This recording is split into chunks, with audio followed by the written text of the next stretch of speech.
हाल ही में भारत के विदेश मंत्री डॉक्टर एस जयशंकर नेपाल दौरे पर गए थे।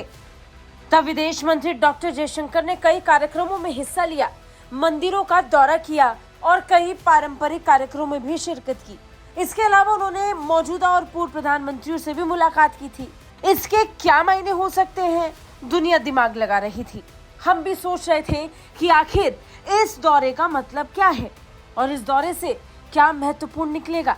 और फिर अचानक कुछ दिनों के बाद नेपाल के विदेश मंत्री एनपी साउद का एक बयान आया, जिसमें उन्होंने भारत के साथ संबंधों पर विस्तार से बात की और कहा कि भारत और नेपाल के बीच कुछ सीमा को लेकर विवाद है, लेकिन उन्हें भी जल्द आपसी बातचीत से सुलझा लिया जाएगा। हम दोनों घटनाक्रमों को सीधा नहीं जोड़ रहे, लेकिन मायने गहरे हैं। सबसे पहले सुनिए नेपाली विदेश मंत्री एनपी साउद ने क्या कहा।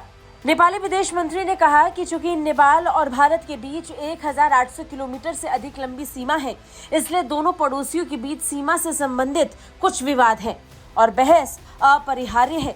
लेकिन दोनों देशों की संयुक्त तकनीकी समिति ने अधिकांश विवादों को सुलझा लिया है। सुस्ता और काला पानी लिपुलेख ही दो सीमा बिंदु हैं जिन्हें हल करने की जरूरत है। अब हम विदेश मंत्री डॉक्टर जयशंकर के दौरे को इस बयान से सीधे जोड़कर नहीं देख रहे हैं, लेकिन इसे नेपाल के साथ भारत की राजनयिक पहुंच के तौर पर देखा जा सकता है। ऐसा इसलिए क्योंकि नेपाल के नए प्रधानमंत्री बनने के साथ ही पुष्प कमल दहल और प्रचंड को चीन का करीबी कहा जाने लगा था।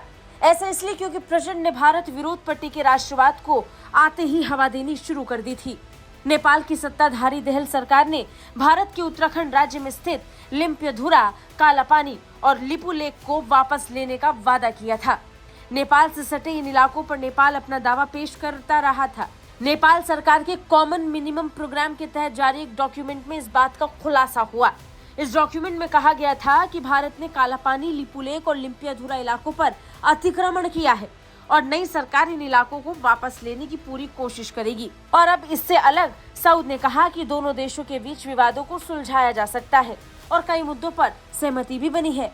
ऐसा तब हुआ जब 2020 के बाद से दोनों देशों के संबंधों के बीच तनाव आ गया था।